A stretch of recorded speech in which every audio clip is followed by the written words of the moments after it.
SOP sama versi IKA. Nah, IKA itu apa? Kita langsung lanjut.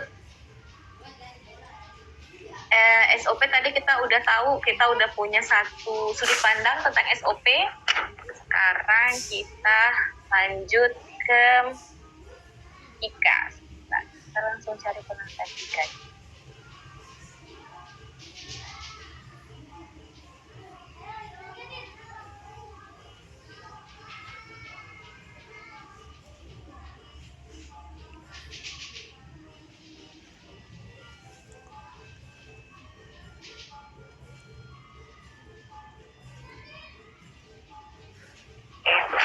Di SOP, ntar kita ada lihat ya di sini yang tadi SOP itu ternyata ada beberapa ya. Kalau tadi hanya jenisnya dan bentuknya aja, ternyata ada juga yang berdasarkan sifat kegiatan.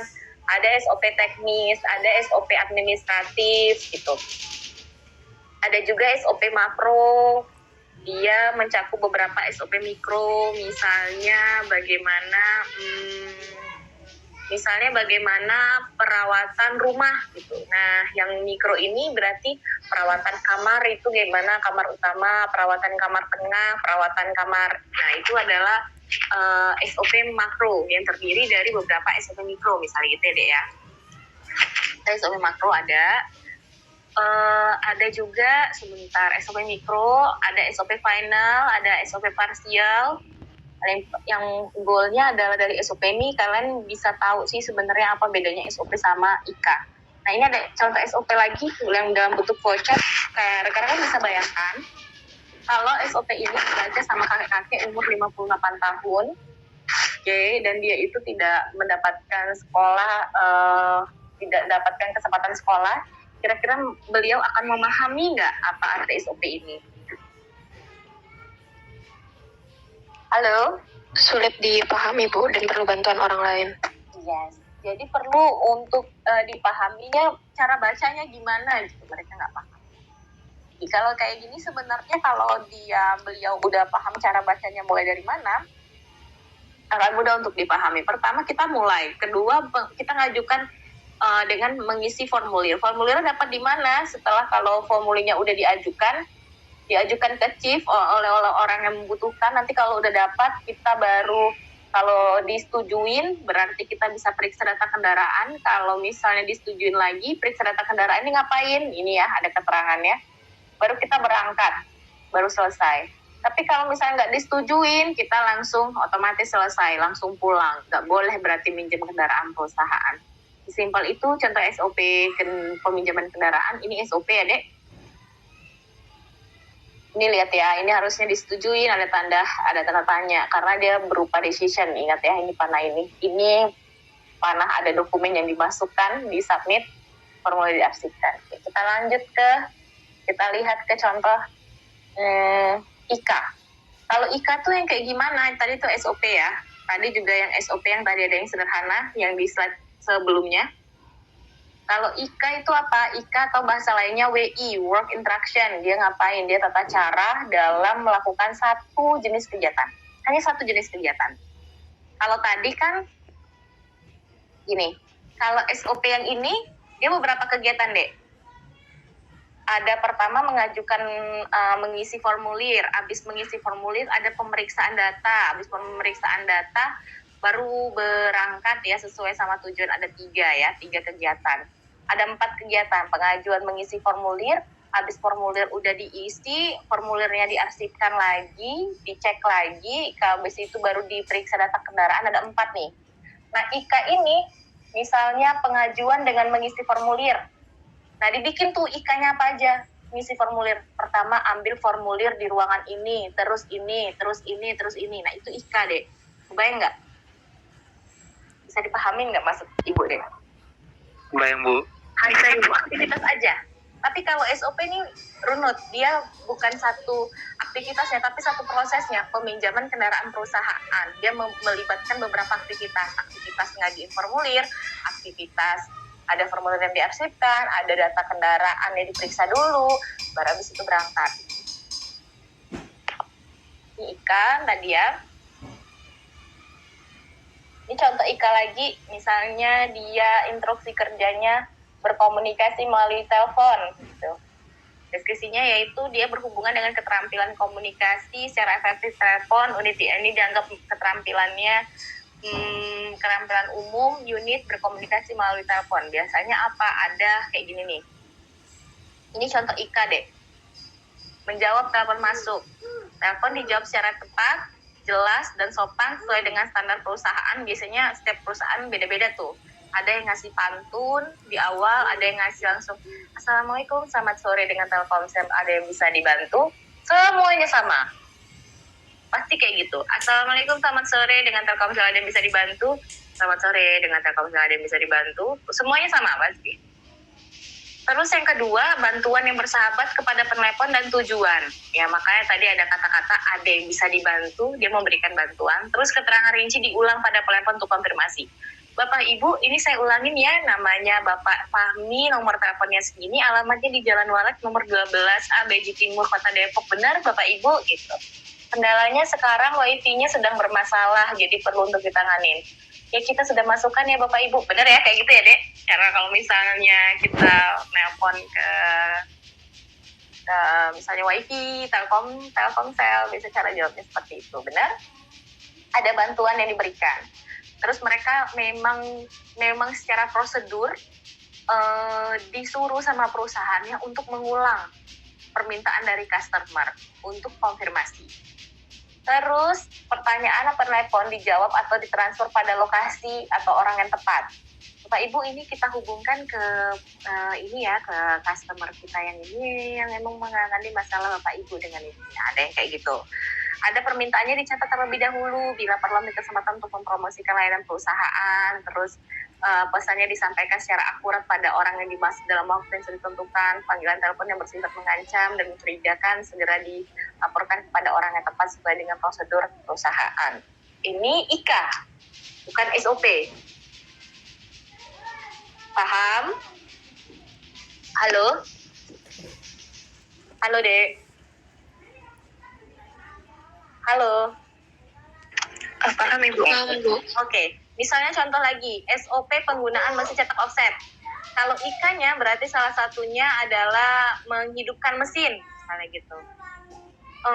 Contohnya lagi adalah bagaimana misalnya membersihkan blanket. Jadi hanya part-partnya aja. Kita jelaskan lebih detail di IKA. Oke? Paham? Paham Bu. Oke. Contoh IKA lagi kayak gimana contohnya? Ini ada membuat panggilan telepon. IKA-nya nomor telepon diperoleh secara benar, tujuan pemanggilan dibuat secara jelas sebelum menelpon, seperti itu.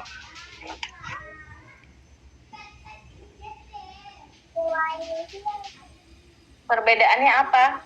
Ini perbedaannya ya. Kalau SOP dari kompleksitas si aktivitasnya. Kalau SOP menggambarkan pengendalian banyak aktivitas dari satu proses, misalnya SOP produksi. Sedangkan IKA hanya merupakan petunjuk atau tata cara dalam melakukan satu jenis aktivitas di bagian produksi itu. Bisa? Paham? Clear? Rekan-rekan? Halo? Halo? Ya bisa Bu. Clear Bu. Halo? Clear. Oke, kita lanjut. SOP biasanya dia menggambarkan flowchart hubungan antar proses aktivitas, misalnya proses produksi. Salah satu input dari prosesnya adalah hasil dari proses distribusi barang mentah, misalnya, dan outputnya proses produksi menjadi input dari SOP pengemasan pengepakan. Jadi hubungan antar divisinya ada tuh loh Dek. Misalnya dia SOP produksi dicetak offset, terus ada rangkaian hubungannya ke postpress lagi gitu deh, ke SOP postpress misalnya gitu. Input dari bengkel cetak offset berupa kalender, buku dan sebagainya, kemudian disatukan. Setelah disatukan kita pilih jenis bindingnya misalnya kayak gitu. Sampai sini bisa dipahami deh. Kalau IKA dia nggak ada hubungannya. Jadi misalnya ngangkat telepon nggak ada hubungannya tuh nganu blanket itu nggak ada hubungannya sama yang lain misalnya gitu. Dia emang tersendiri, satu aktivitas itu sendiri, berdiri sendiri. Kebayang? Halo. Kebayang Bu. Oke. Kalau IKA lagi dia menceritakan deskripsi secara teknis dari suatu aktivitas, instruksi kerja mesin percetakan gitu. Urutan-urutan mulai dari menyalakan tombol sampai mesin itu bekerja sampai dengan selesai atau tata cara mematikan mesin. Perbedaannya lagi, kalau misalnya dalam SDM, SOP rekrutmen dan seleksi di mana di sisi inputnya kebutuhan karyawan, keluarannya karyawan yang siap untuk bergabung, misalnya gitu ya. Kalau untuk WI itu turunan dari SOP-nya, misalnya kalau tadi nih SOP rekrutmen seleksi, salah satunya misalnya pendaftaran, ya. Peserta mendaftar pada bagian A. Terus setelah mendaftar diseleksi berkas. Habis seleksi berkas, peserta yang lolos akan masuk ke seleksi wawancara. Seleksi wawancara seperti itu ya runutannya. Kalau yang tidak masuk akan dinyatakan gagal misalnya.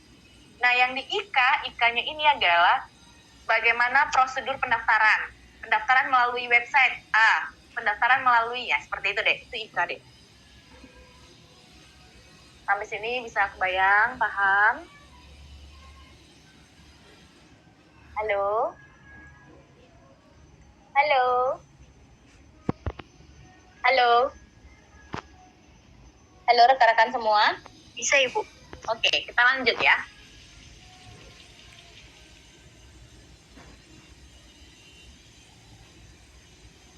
Ada turun deh.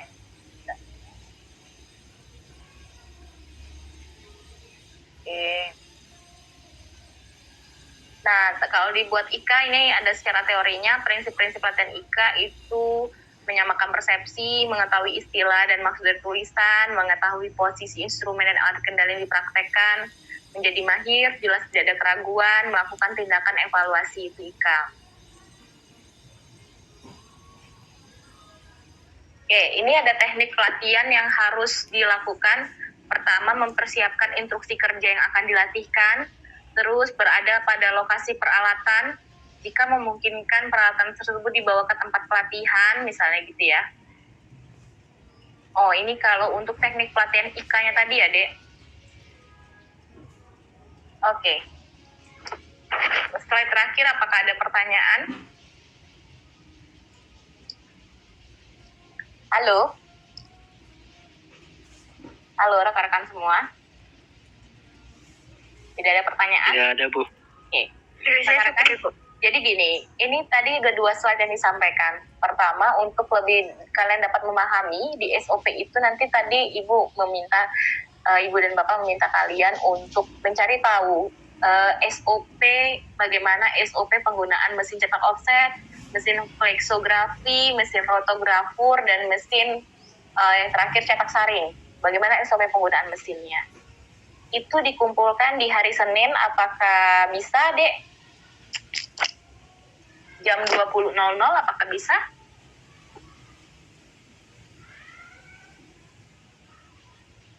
Cukup? Gila 4 mesin. Halo? God. Cukup? Halo? Mau hari Senin atau hari Minggu, Dek? Senin, Bu. Oke, Senin aja Ibu. Terus yang IKA dikumpulkannya mau di hari Rabu atau di hari Kamis? Kamis, Bu. Kamis, oke. Clear ya, jadi nanti saya buatkan, saya kabarin kalau sudah saya masukkan PPT-nya ini ke e-learning. Ibu untuk IKA-nya itu dari cetak yang 4 tadi itu ya Bu? Iya, boleh. Kalian cari tahu tuh kayak gimana sih IKA-nya gitu. Jadi kalian boleh cari tahu ambil dari salah satu aktivitas yang ada di SOP itu bisa. Baik Ibu, untuk IKA-nya ini ada maksimal berapa gitunya nggak Bu? Enggak. Oh, yang jelas ya, yang tadi keywordnya adalah tujuan dari SOP ini dan tujuan dari IKA adalah agar si pembaca itu benar-benar memahami apa maksud dari apa maksud yang ditulis ya. Jadi redaksionalnya harus jelas, tepat, juga nggak bertele-tele ya, Dek. Keywordnya di situ. Ringkas. Halo? Sudah cukup jelas? kan misalnya nih SOP dari cetak offset, misalnya SOP-nya ada sekitar 7 gitu misalnya. Nah itu yang 7 itu masing-masingnya dibuatin. Oh enggak. Pilih aja salah satu dari SOP tersebut untuk jadi IKA. IKA dicetak offset, salah satunya aja. IKA di rotografur, IKA dicetak saring, IKA di flexo. Baik Ibu, terima kasih. Sama-sama. Oke, clear ya? Apa Geisha? Ibu mau tanya, berarti untuk yang SOP kita bikin dari 4 mesin tadi, tapi kalau untuk Yes. IK-nya kita milih dari salah satu mesin. Iya, bukan dari salah satu mesin sayang, dari salah satu aktivitas di mesin. Oke. Makasih Ibu. Sama-sama. Geisha. Apa Fitri? Ibu saya mau tanya, misalkan kayak cetak saring itu kan sekarang ada yang tradisional, konvensional, ada juga yang udah digital. Untuk milih mesinnya itu boleh terserah kita atau gimana Bu? Terserah kalian aja, terserah kamu Fit. Kamu lebih penasaran sama SOP manual atau SOP mesin? SOP mesin aja kali Bu. Oke, silakan. Terima kasih Bu. Sama-sama. Oke, ada lagi? Cukup? Oke, kalau cukup, saya cukupkan dulu pertemuan kita sore ini. Wah, udah jam 5.13. Silakan. Tadi Ya, saya apa? batin karena lagi jalan tadi. Oh, tapi tadi saya sudah manggilnya, Tri. Iya tadi belum join karena belum nyampe. Ya, saya manggilnya tadi sih, Tri. Ini nanti ya, nanti coba saya lihat dulu lagi, buka lagi learningnya. Jadi ketika saya manggil, disitulah deh proses saya presensinya. Mau datang telat, berarti ya nggak kena absen karena terlambat. Saya manggilnya tadi udah juga terlambat deh. Mohon maaf ya, Tri. Ya Bu. Oke. Rekan-rekan semua, saya cukupkan pertemuan kita hari ini. Semoga bermanfaat waktu yang telah kalian keluarkan. Semoga juga terhitung ibadah, bukan cuma nambah wawasan, isi presensi aja, cuman juga nambah pengetahuan dan nambah nilai ibadah kita ya. Saya tutup dulu pertemuan kita hari ini. Assalamualaikum warahmatullahi wabarakatuh.